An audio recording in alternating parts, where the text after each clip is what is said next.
Good afternoon. Welcome to Abigail Bible Believing Answers, where God has the answers. We're glad to be back.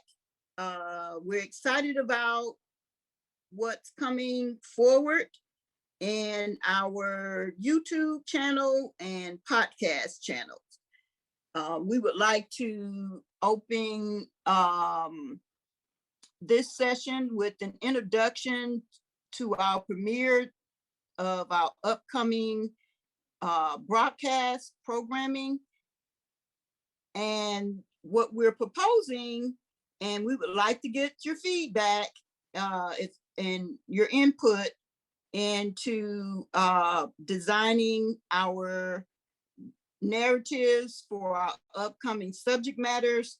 We'll be starting off with subject matters such as empowering women in covenant, and the power of the woman, and all that entails in that particular subject, and to bring in more dialogue about being in grace and covenant, as well as understanding the power of the woman and all that God has equipped us with on this journey that we call life.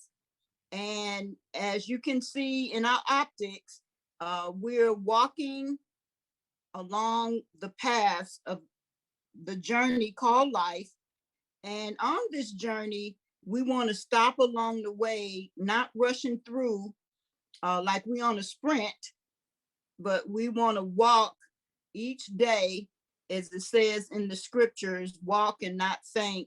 We want to walk each day, even as it says in the scriptures in Matthew 6, 25 through 34, that we don't want to take any thought for tomorrow, but we want to seize each moment in each day and understand the process of our journey called life. And we also want to understand that we have power to bring a lot of things under the subjection and authority that God has given us as a woman and as an influencer in the earth, to be representative of God, to be a strong support for our men, whether it be our husbands, whether it be our sons, our fathers, our nephews, whatever we might find ourselves in relationship with the male or men that God has placed in our lives, and what we can offer, even as God had put together a team called Adam and Eve. So we want to explore that in depth coming up in our next few programming sessions. And we would like to share with you in respect to Psalms 23, one of my favorite Psalms, the understanding, and to just dialogue that and break it down to get the understanding of each and every verse that's in Psalms 23. It's 6 verses, and it understands that the Lord is our shepherd. He doesn't want us in want. God is our father. He places the woman in submission to him, and then to her father, and then to her husband. So at all times, the woman is covered by a male. So when we look at that, we'll get more into that. And in verse 2, he talks about leading us down the paths that are green. The pastures are green. He wanna, us to lie down in those green pastures, and he lead us by the still water, speaking of peace and water being life, because any stagnation, we know, in water brings bacteria or infection. So he leads us by the still water, as in saying peace, but it's still water that brings life.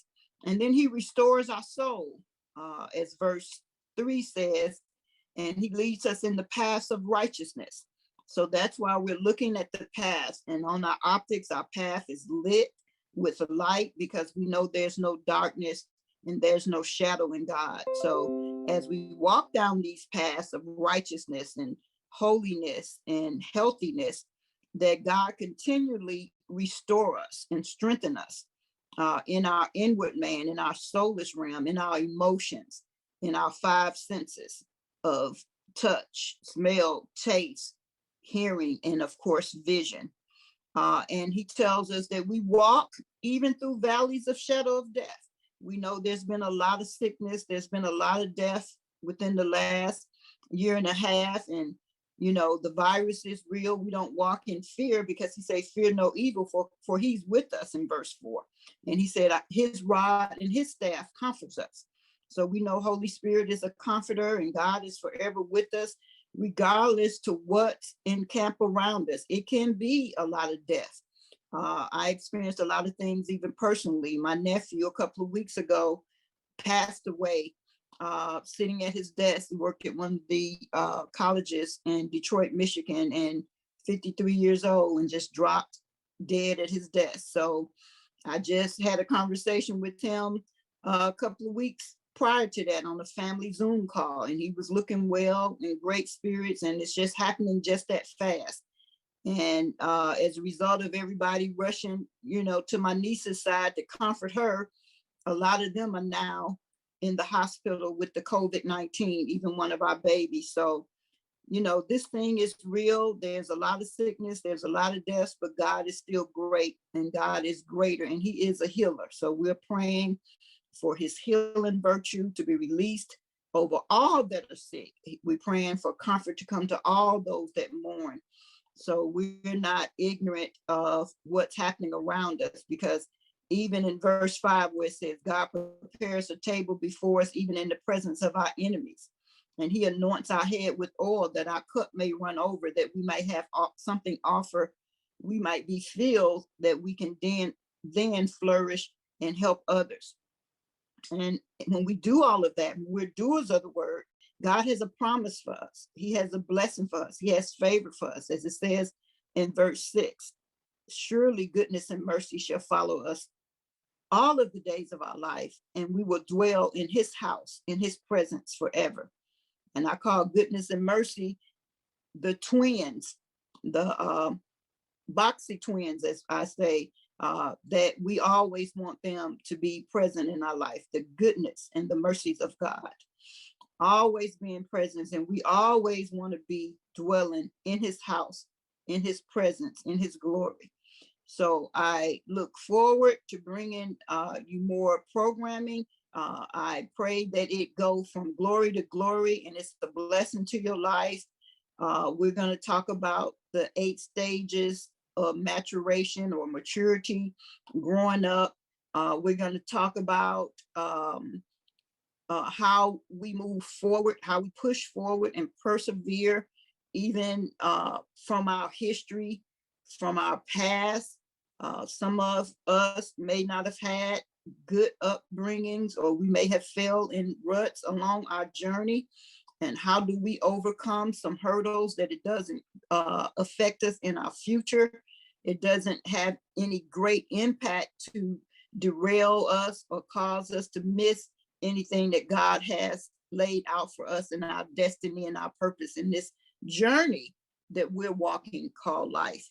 So God bless you. God keep you is my prayer. And welcome back to Alba. Please like, comment, share, and subscribe. Follow us on Twitter, Instagram, Facebook, and we appreciate you and tuning in to our broadcast.